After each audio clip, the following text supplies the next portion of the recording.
Hey, it's Rassicas. I'm here to make a very quick and unexpected video because there was something weird that caught my eye in a Splatoon 3 advertisement from a very recent issue of Corocoro magazine. I'm going to speculate a lot in this video, so if you find that enjoyable, then stick around. But first of all, I would like to give a huge shout out to my buddy Cosmo for bringing this to my attention and for providing many of the theories that I'm going to be talking about in this video. And also to Hazard for posting these images from the magazine.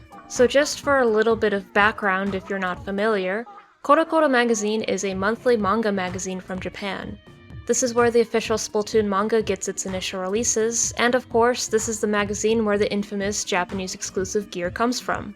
So it's a pretty important publication when it comes to Splatoon-related things. Alright, now on to that weird thing. Okay, Splatoon 3 ad. We have paint, splatter shots, a Nintendo Switch, typical Splatoon promotion things, and there.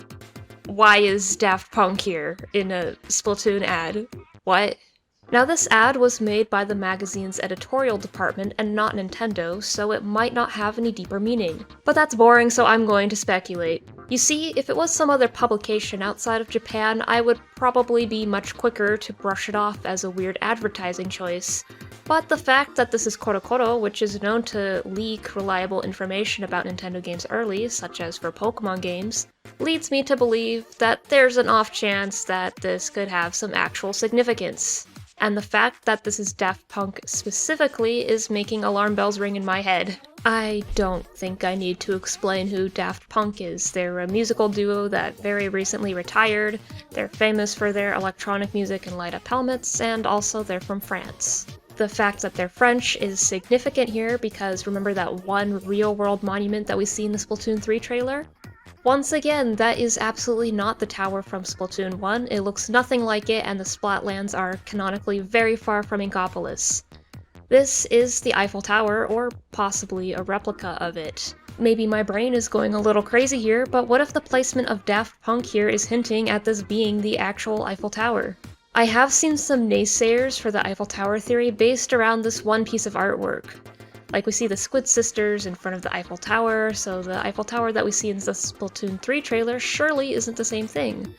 Like, okay, yeah, once again, maybe it is a replica of it, like I suggested in my previous video.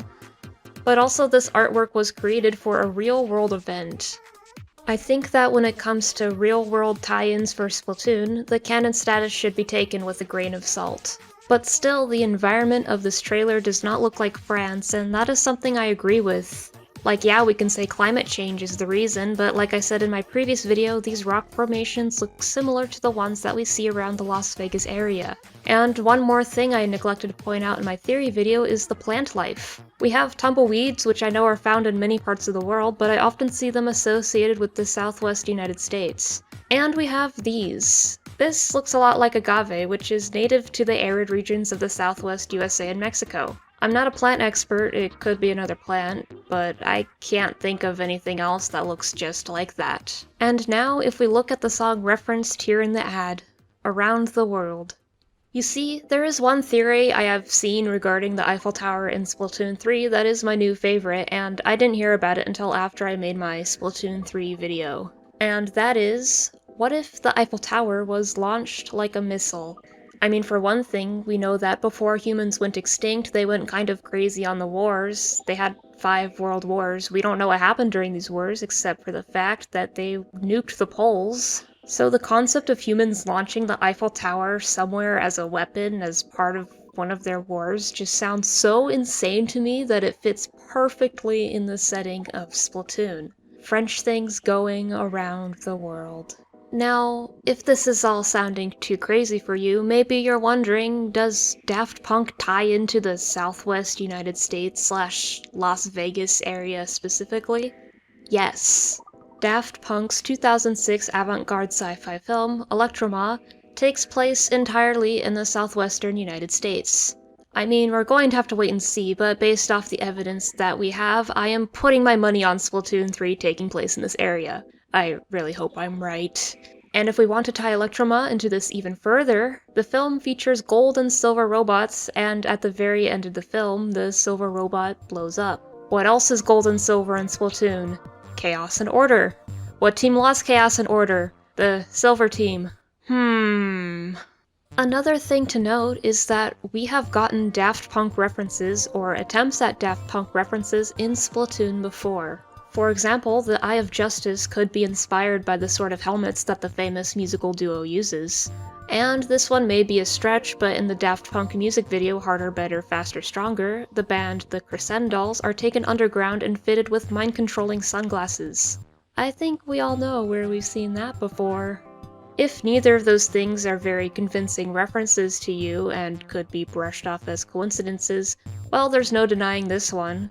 This is a piece of concept art for Octo Expansion where the developers explored the idea of making Pearl and Marina wear helmets that are just very blatant Daft Punk references.